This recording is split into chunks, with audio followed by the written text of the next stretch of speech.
Let's talk about some harsh realities of freelance translation coming up.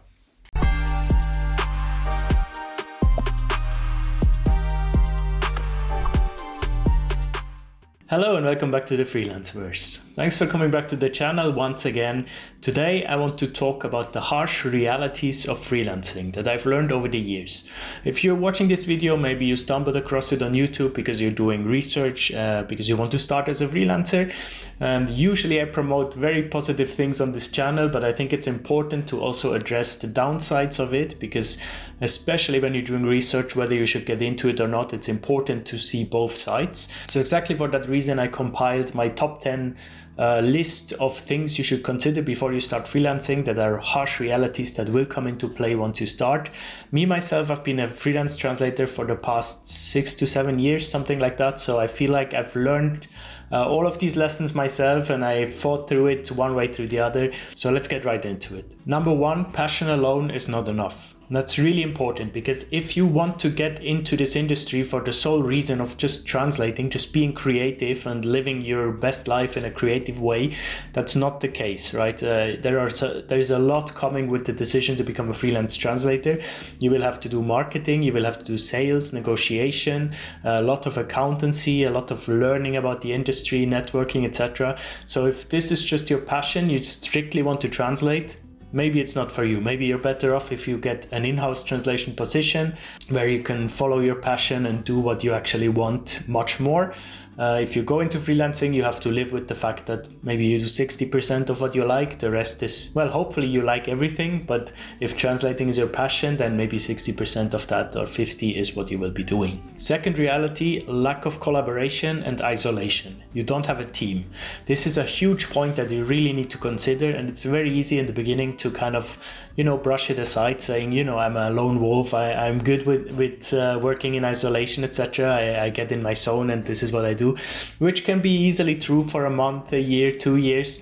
But I can tell you, at some point, if you haven't planned for it properly, you might run into a wall, and you might feel that the isolation becomes too much, and you might even, develop some social anxiety, some social problems if you're not used to it anymore. Me, how I deal with it, I go out very much, not only personally, but also professionally. I do a lot of networking in person because it's a whole different ballgame. And also online, there are so many colleagues that do the same thing as you. So if you network enough, you can meet up for coffees, you can create teams to work on different projects together. So there is a way around it, but just be mindful of it. Number 3, the mindset matters the most. Okay, there is a couple of mindsets as a freelancer that can be in your way. For example, you can be a perfectionist. That might sound good in the beginning, but it's definitely not. As a freelancer, you have to perform, you have to send your stuff by the deadline. You can't really afford being a perfectionist because you need to run a business, right? On the flip side of that, you might have a procrastinating mindset that doesn't work at all as a freelancer. You have to be very self-motivated, willing to show up, to have drive, to be there for yourself, because no one will tell you when to be there. You might have fear of failure or fear of success. That's actually also a thing. I recently learned about that. Fear of failure makes sense. It's hard to start because you don't want to fail. Maybe you worry too much what your family thinks, what your people think around you, because with freelancing comes a lot of marketing as well. You have to be your own marketing person. You have to put yourself out there. And that, for me, starting this channel is part of my marketing efforts. And that was really tough in the beginning to have that mindset of put the fear of failure away and actually allow yourself to be successful. That's the fear of success that comes in certain culture, including in Switzerland, actually, where I'm from. It's kind of frowned upon to do something out of the ordinary, people are very much in their lane and it's great, everything works, no complaints about that. But if someone does something a bit different, it's not received very positively oftentimes. So fear of success can be a big thing. And with success, I don't mean financial success or getting rich, whatever, famous, not at all. What I mean with the word success is doing what's best for your own business, for your own path, rather than what's considered best by society. Next point, I already lost count. Is it 4, 5? I think 4. No shortcuts in freelancing. Okay, you only get out of it what you put in. It involves hard work, dedication, persistence, a lot of marketing efforts. You have to do a lot of relationship building with agencies. You have to understand that success can only come with trying, right? It will not come to you. You have to try, you have to go after it. So you saying after 30 applications that you just can't find a job, that's not valid, right? You can say that after 300-400, and maybe then there is some reason there why it's not working out. So there are no shortcuts. When I started out, I was doing a full-time master's, and I was doing all of the preparatory work that I always show you guys on this channel. At nights, in the train, at university, in the library, on weekends. So it's really, when you're starting out, you should have this full force, this motivation to keep going and to never be tired, right? And it kind of comes naturally if you're really convinced that this could be a career path for you. You are so driven and you find new power, new energy somehow. At least this was for me the case. But I was also younger. I hope this would still be the case if I started now. Sometimes I wonder how I did that. Like you kind of know it's deep down if it can, or at least for me it was the case. I knew deep down this could work if I just put enough energy in, and luckily it did work. Next up, financial insecurity and job insecurity, right? This comes with freelancing anyways, regardless of the profession. There is no guarantee that someone pays you a paycheck at the end of the month, and that can be really disturbing for some people. I've learned to live with it. I actually find it almost more rewarding now because I get paid several times during the month, because people like companies and agencies pay at different times of the month. So every week I get some money in, which is great for me, right? I actually prefer it to getting one big paycheck at the end of the month. But of course, in the beginning, this is not always so stable. So it can be that some months you don't earn anything in the beginning. Hopefully you find reoccurring clients, and then you can kind of eliminate that risk. For me, it's been years now that I have not had an income for an entire month. But that definitely is a big thing to consider. Also benefits, right? As an employee, you have benefits. It's very easy to get a higher salary, to get the indexation for inflation. For a freelancer, you have to do that all yourself. You have to raise your rates. You have to incorporate your holidays, your days off, your sick days, and your benefits into your rate. If you don't do that, then it's very hard to have a sustainable living, right? And then, of course, with every profession, but especially with freelance translation as well, the job market is very uncertain. We don't know where the future will lead us. So if this scares you, if you are kind of very much holding on to translation as a profession as we know it now, then maybe it's better to get into an in-house position, so you can always switch at any point. As a freelancer, you kind of have to adapt to whatever the market brings, right? People that have been in the business for way longer than me, they had to reinvent their business 2-3 times already over the last 20-30 years. So if you are okay with that instability, both financially and work-wise, then it's the best working environment you can have, in my opinion, but just be mindful that it's one of the harsh realities. Next point, payment challenges, I called it, in brackets exploitation.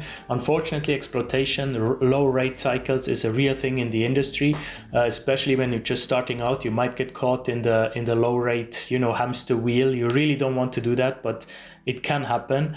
Late payments is a thing. Non-payments even is a thing. You have to handle invoicing at the end of the month, which don't underestimate it, even though it doesn't take long.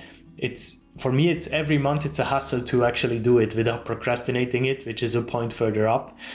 So payment challenges, if you want to be consistently paid, you have to be really on top of that. And it's not always easy, but it's a crucial aspect of a sustainable freelance business. Next up, competition. Competition is really tough in freelance translation, and that's because we are working in a global scale, in a global industry. So not only are you competing with your peers in your locale, but you're also competing with the entire world, right? German translations are offered from India, from the US, from Pakistan, from South Africa, from wherever. So the client has the freedom of choice. They can go to anyone. So it's really hard for me to compete with someone in a country that has to charge much lower rates because of the standard of living. Preferably they wouldn't charge lower rates, but it's just the reality, right?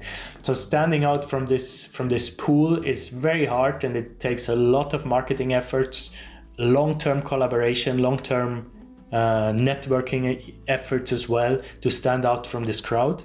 you need to specialize, you need to constantly adapt, you need to improve your knowledge as well. Like it's a lifelong learning journey, especially if you specialize, you have to constantly stay up to date with this industry. You know, the reality is most people that try this will fail. So just, you need to get this into your head. Most people will fail. Let's say 80% will probably fail, or at least will not create a sustainable revenue income, right? You have to be very convinced of yourself that you can be the top 20%. And I don't mean that in the sense of you have to be arrogant or something, not at all. Saying I'm good is confidence. Saying I'm better than others is arrogance, right? So if you have enough confidence, it's enough. You don't need the arrogant part. So I would say just do as much work as needed as you can say, I'm good. Number 7, patience and persistence. Overnight success is very unlikely in any business, same in freelance translation. It takes time to build a reputation, to build a portfolio, to build a client base. As a freelancer, you should give yourself time, at least 6 months, preferably more, preferably 1 to 2 years, to actually build this into a sustainable thing. If you don't have that, for whatever reason, maybe it's better to go in another direction. Because if you are forced, it can lead to a positive pressure as well. I have to say that if you say like, okay, I need to get this up and running by 6 months, and it can like motivate you and you can get there. But most likely, based on the experience that I had and what I talked to with people, you will get your business up and running in, let's say, 1.5, 2 years. Penultimate point I have here is time versus money dilemma. In a freelancing position, it's very often you're just remunerated for the time you are putting in, right? If you go to do wedding photography, you're just paid for this time that you're there. It's very hard to scale that. In other businesses, you can scale it usually with volumes, with more people, with lower overhead costs, etc. In freelance translation, it's very hard to scale. Usually, unless you are starting to hire people and turn into an agency, you're simply paid for what you are working on. So it's very important to raise your rates, that first of all, that you are paid enough. But then in another aspect of your business, it's also advisable to find different revenue streams, passive revenue streams. What I do with this YouTube channel is exactly one of these, right? These videos are now generating revenue for my business that have nothing to do with translation, but it's in the ecosystem, right? I'm still talking about the same thing. So these are ways that you can scale it, but you have to think outside the box to be able to scale this business. Which brings me to the last point, mastering the art of self-promotion. It sounds silly, but it is really the case. You have to get your name out there. People need to know that you exist. Otherwise, how would they find you, right? You have to find a thing that is your specific thing and then promote the crap out of it. Let's call it that way. I went for YouTube. You don't need to go for YouTube, but find your thing and then just stick with it. Be consistent. You need to learn how to be a good communicator. Mastering self-promotion, networking is essential. Before I did any marketing efforts in my first, let's say, 3 years, I was simply going actively after jobs, and I received some of them. Since I changed this mindset and I'm doing more passive marketing, jobs are coming in without me actually actively going after them. But of course, it requires a lot of work in other sectors. There you go, top 10 harsh realities that I've learned in the last 7 years of freelancing. I hope this helps if you're just starting out. I don't want to scare you away, but it's important to think of all the aspects, not only the positive things. We know all about the positive things. You can make your own hours, you can work whenever you want, from wherever you want. Tomorrow, actually, I'm going to the beach here in Belgium to work from there. So these are all the positive aspects of it, of course. But it's important to not paint everything too rosy on YouTube. Enough people do that, so I want to be real with you guys. And these are exactly the things that you should be mindful about. Thank you for watching. Make sure to subscribe to the channel, like the video. We're so close to 30,000 subscribers. I can't wait to get there. It's a huge milestone for me. I see you next Monday with a special guest appearance actually on the channel. See you there. Bye-bye.